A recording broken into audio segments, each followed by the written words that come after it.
Hello and welcome back to Cooking with Kragger. Today's episode is focused on potatoes. Potatoes? Boil them, mash them, stick them in a stew. So we found two really good side dish potato recipes in 2020 and we're going to share them both with you in this video. The first one we're going to be doing is a Greek style potato. This is very similar to what you'd get at Opa.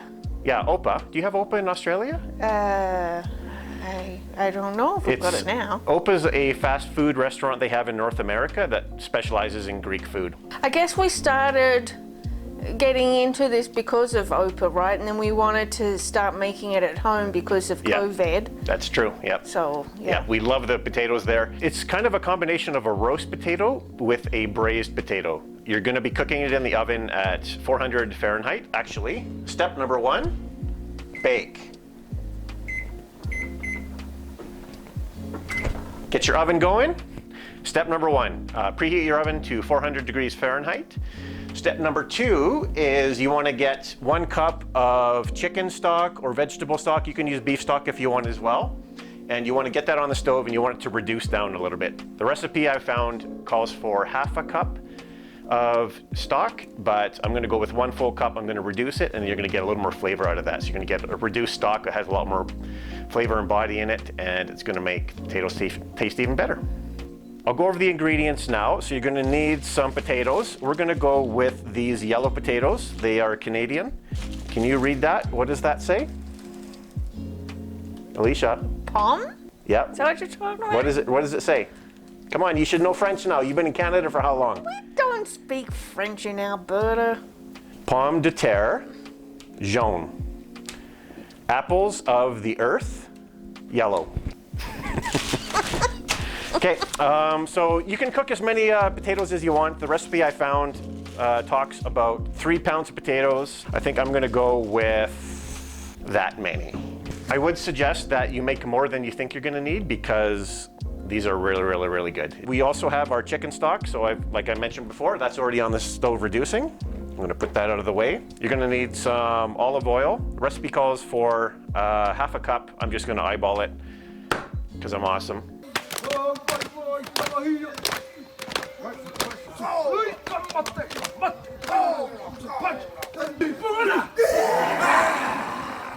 You're gonna need some minced garlic, so we're gonna do, the recipe calls for 4 cloves of minced garlic. I'm gonna do 6 because, well, when you press it in here, you do lose some of the garlic, right? Because you always have that little bit on the end.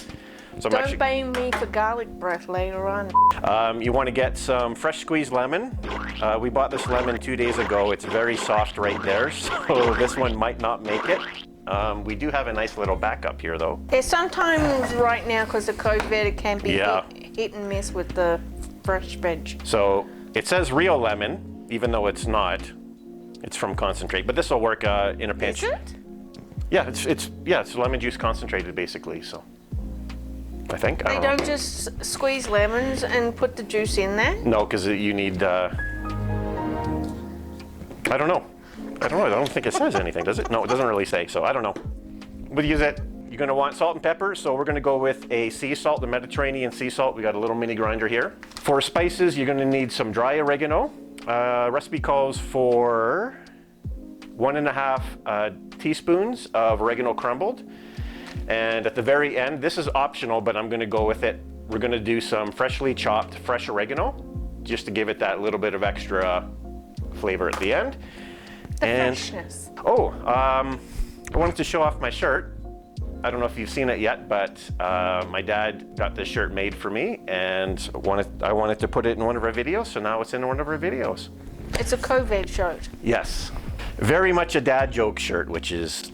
But when I say it, it sounds a bit more posh. Ass. Oh, am I allowed to say that on here? Yep, you can f***ing swear, I don't care. Craig, I hope you're gonna bleep that out. What I'm gonna do now is I'm gonna wash and peel these potatoes, and then I'm gonna cut them into probably 1.5 inch cubes. If you've ever been to Opa, you kind of know what they look like, but what I'll do with this one is I'm probably gonna cut it about there to make this one piece. I'll do the same thing on this side, and then that middle piece I'll just cut in half across that way. A little bigger than bite-sized pieces. Actually quite a bit bigger than bite-sized pieces, unless you have a really big mouth. So let me wash and peel these potatoes. I'll cut them up. And when you see us in a second, they'll be in this baking tray. This baking tray basically. This is a Dutch oven. So this has been very, very handy in a lot of our recipes. And we actually, when we make this, we'll just do it right on the stove there. We've got a middle burner that we can use and just cook this right on the stove. But we're gonna actually do it in the oven tonight, and we'll see you On the flip side. Okay, we have the potatoes peeled. We have the potatoes peeled. So that's probably about the size you want, maybe a little bit bigger than that. I didn't have a lot of big potatoes in that bag, so I'm gonna have to just go with what we got here. But the more uneven the size of potatoes are, the more uneven the cooking is gonna be. Some might be too cooked, some might be not cooked enough. So I'm gonna do the garlic next. I'm gonna peel these garlic here, and I'll just show you how to do this. Just squish it down with your knife, and all of the skin should come off super, super easy. So if you ever have to peel garlic and you don't like doing it because it's hard to get the skin off, just crush it down really quickly. I'm just gonna cut off the root. And then what I'm gonna do is I'm just gonna put this right in the pot.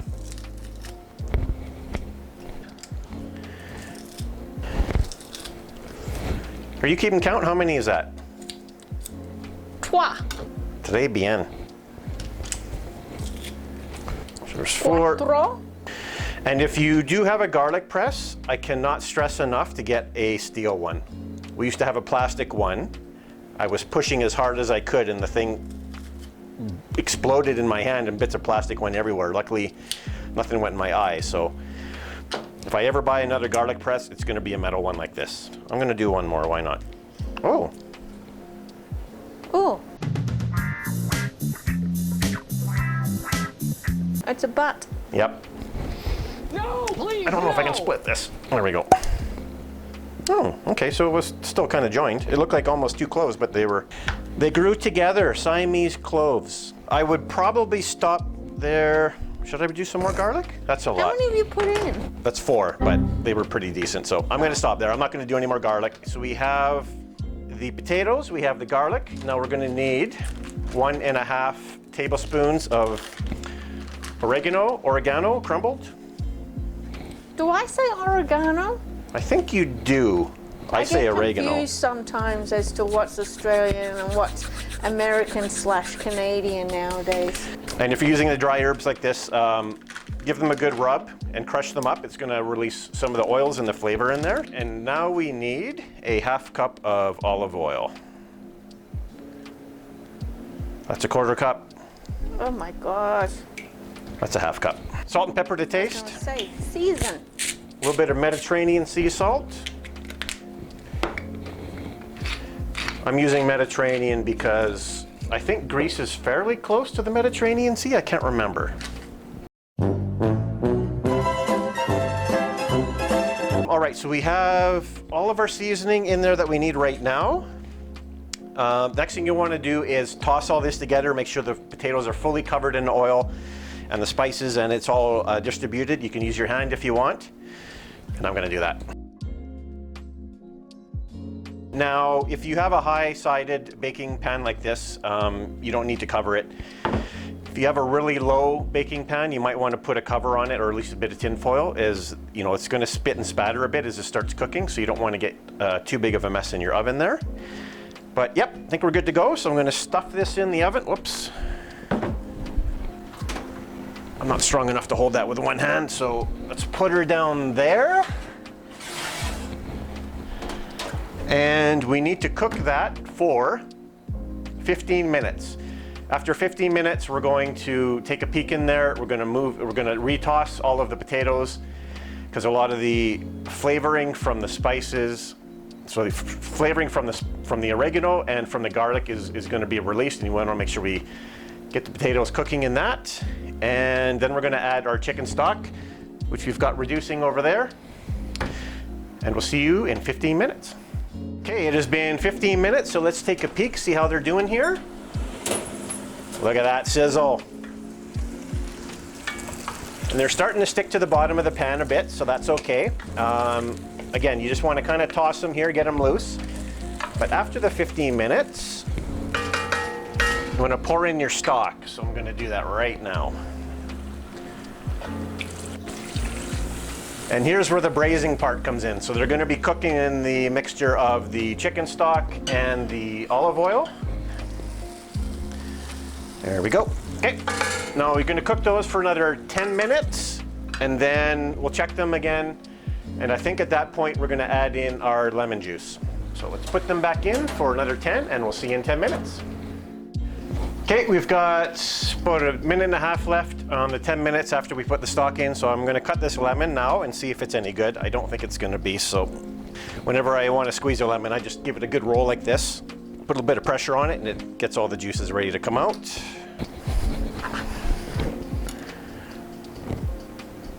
I don't know. Taste it.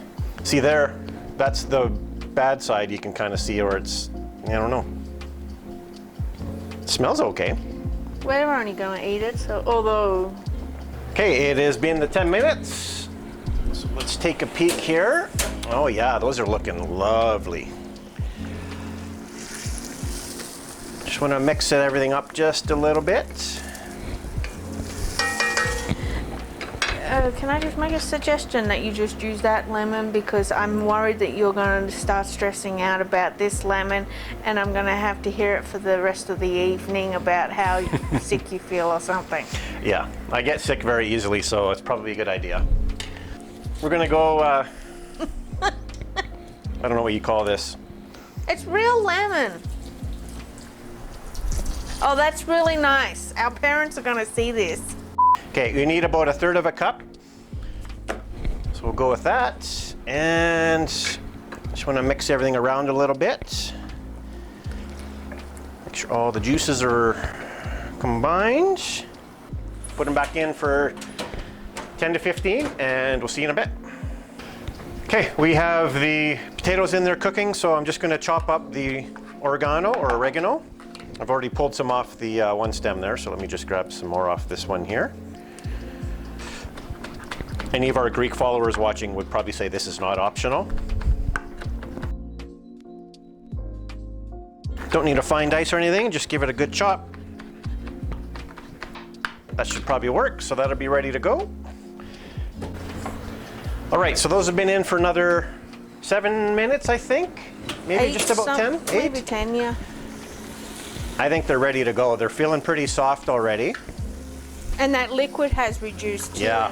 Oh. Whoops. Making a bit of a mess there. I'm just trying to toss them gently because they really feel like they're done. So let's do a quick check. Pretty darn close. They're going to carry over cook a little bit, so it did come off. So, all right, so let's take these puppies off. There we go, they're ready to go. So all you need to do now is plate them up and put a bit of fresh oregano on them. So we'll plate those up. We're gonna have some barbecue burgers tonight with it. And we'll show you what it looks like in a second. Tongs? Yeah, it probably would be quicker to do it with tongs, wouldn't it? And one other thing you can do is at the very end of the cooking, if you want to put the broiler on to get a bit of a crisp on the outside, you can do that too. And there we go. So I'm just gonna cut one of those open, show you guys what they look like. I mean, it's gonna look like a cooked potato, right? I mean, look at how that fell apart. Look at that. And that is the first of 2 potato recipes that we're doing in this episode. So we'll see you tomorrow night. All right, so this is a little clip for our friends back in Australia. Once in a while, we get some natural Christmas decorations on our trees. So the temperature dropped quite a bit last night and we have what we call a hoarfrost on our trees.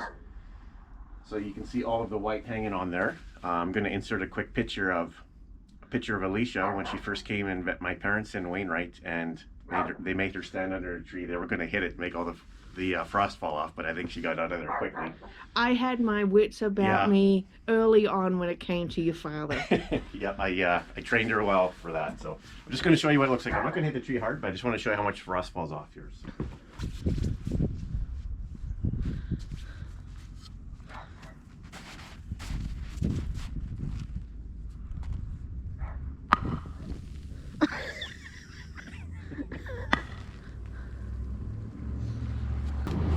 there you go. Sometimes we get a bit of free decoration on the trees, but yeah. Looks like freaking skin on your back. Oh, like that time when you got sunburnt and then you left all that skin on the plane seats coming back. That was the year I proposed to you, by the way. My first time in Australia.